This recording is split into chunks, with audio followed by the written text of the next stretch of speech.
अस्सलामुअलैकुम। आज मैं आप लोगों के लिए लेके आई हूँ बारबेक्यू बनाने का नया तरीका और ये बहुत ही मज़ेदार है और आप लोग इसको ज़रूर ट्राई करिएगा। तो चले स्टार्ट करते हैं।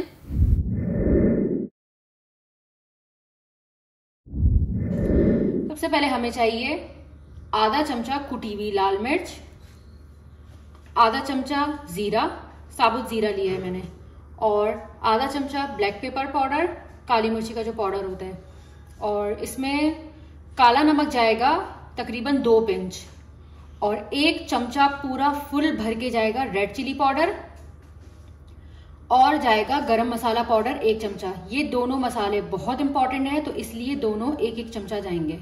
सॉल्ट टू टेस्ट, साबुत सूखा धनिया ये क्रश वाला है, ये भी हमने ले लिया है 1 चमचा, और 1 पिंच हम इसमें डालेंगे रेड फूड कलर। ये टोटली ऑप्शनल है, अगर आपको डालना है तो आप डालें, नहीं डालना तो इसको स्किप कर सकते हैं। और उसके अलावा जाएगी इसमें 2 बड़ी इलायची और 2 छोटी इलायची। अब इन तमाम मसालों को हम अच्छे से पीस लेंगे। मसाला हमने देखें बहुत अच्छे से इसको पीस लिया है। इसको बिल्कुल हमें बारीक पीस लेना है। जो मसाले पीसने वाली जो कटोरी होती है ना, उसमें डाल के इसको बिल्कुल बारीक पीस लिया है मैंने। अच्छा, अब हम क्या करेंगे, अब हम करेंगे कि बोटियों के छोटे छोटे टुकड़े कर लेंगे। आप चाहें तो उसके जो है वो पसंदे टाइप का भी बना सकते हैं, तो मैं वो नहीं कर रही हूँ, इसलिए हम छोटी छोटी बोटियों में काट लेंगे इसको और कितनी आसानी से ही कट रहे हैं आप देखें। ये देखें, इतनी इतनी सी हमें इसकी बोटियां बना लेनी है। और अब हम इन सबको एक छन्ने में डाल के रख देंगे ताकि इसमें जितना भी पानी हो सारा वो नीचे प्याले में आ जाए। इसमें बिल्कुल पानी नहीं होना चाहिए। ये तकरीबन 2 किलो गोश्त है जिसे छोटे छोटे पीसेस में मैंने काट लिया है। और अगर आपकी फैमिली ज्यादा है तो आप ज्यादा भी ले सकते हैं। ये मैंने जितना भी आपको मसाला बताया सब कुछ 2 किलो गोश्त का है। अब कोई भी दूसरा बॉल लेंगे जिसमें बिल्कुल भी पानी नहीं होना चाहिए। मेक श्योर कर लेगा कि वो ड्राई फॉर्म में हो। और अब इस तरीके से गोश्त को उठा के हम डाल देंगे। अभी आप देख रहे हैं कि इसमें बिल्कुल भी पानी नहीं है, बिल्कुल ड्राई फॉर्म में है। इस तरीके से सारा हाथ से उठा के इसको डाल देंगे। उससे ये होगा कि पानी भी नहीं आएगा और जितना भी पानी होगा वो छन्ने से निकल के प्याले में आ जाएगा। जो लोग मेरे चैनल पर यहाँ तक आ चुके हैं और मुझे यहाँ तक मेरी वीडियो को देख रहे हैं वो मुझे सब्सक्राइब कर दें। अब छन्नी पे गोश्त रखने से ये फायदा हुआ कि सारा पानी नीचे इसका जमा हो गया है, जितना भी पानी था सारा इसका निकल गया है। अब हम इसमें ऐड कर देंगे मसाले। सबसे पहले हम इसमें ऐड करेंगे अदरक लहसुन का पेस्ट। अच्छा, अदरक लहसुन के पेस्ट को आप देख रहे हैं कि बिल्कुल ये ड्राई फॉर्म में। मैंने क्या किया था कि जो चाय वाली जो छन्नी होती है, जो एक्स्ट्रा आपके पास पड़ी हुई हो, जिसमें चाय बनती वो नहीं, जो एक्स्ट्रा पड़ी हुई हो उसमें इसको डाल के छान लेगा। अभी आप देख रहे हैं इसमें बिल्कुल भी पानी नहीं है। ये हम इसमें डाल देंगे।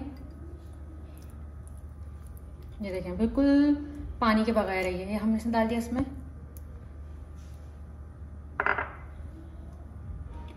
और दही के साथ भी मैंने ये किया था कि मैंने छन्नी में लेके दही का भी पानी निकाल दिया था, और दही भी बिल्कुल गाढ़ी दही है, इसमें बिल्कुल भी पानी नहीं है। ये हम इसमें ऐड कर देंगे। ये आपको अंदाज़ा हो रहा होगा डालने से।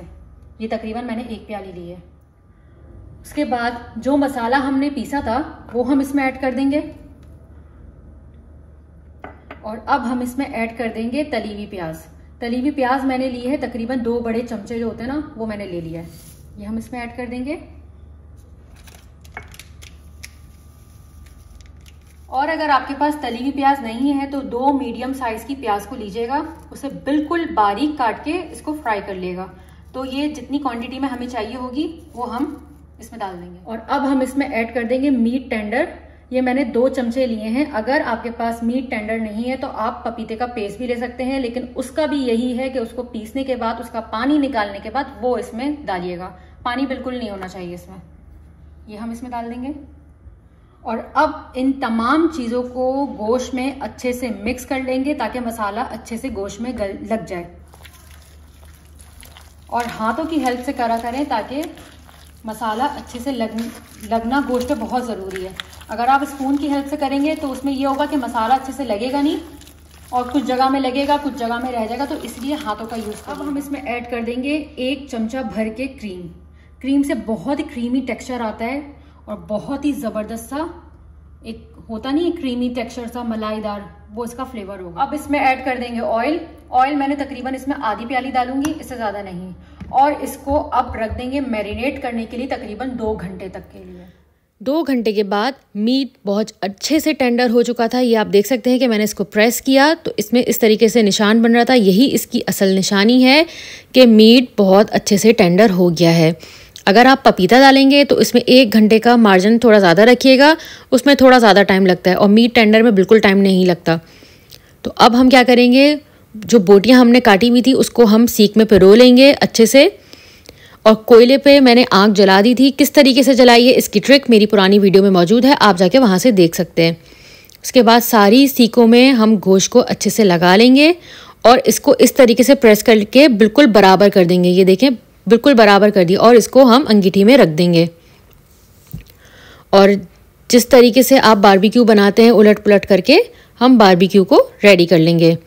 बहुत ही ज़बरदस्त रेसिपी है ये, बिल्कुल आसान। सारे मसाले हमारे घर में मौजूद होते हैं, सब कुछ हमारे घर में मौजूद होता है और ये इतना ज़बरदस्त बनता है, कोई ज़रूरत नहीं है बाहर से मसाला ख़रीद के लाने की। आप इस तरीके से बनाएं और अपने घर वालों को खिलाएं। आपसे घर वाले ज़रूर इसकी रेसिपी पूछेंगे। जो लोग मेरे चैनल पर नए आए हैं, मेरे चैनल को सब्सक्राइब करे बगैर नहीं जाएगा। मेरे चैनल को लाइक कर दें, शेयर कर दें। टेक केयर, अल्लाह हाफिज़।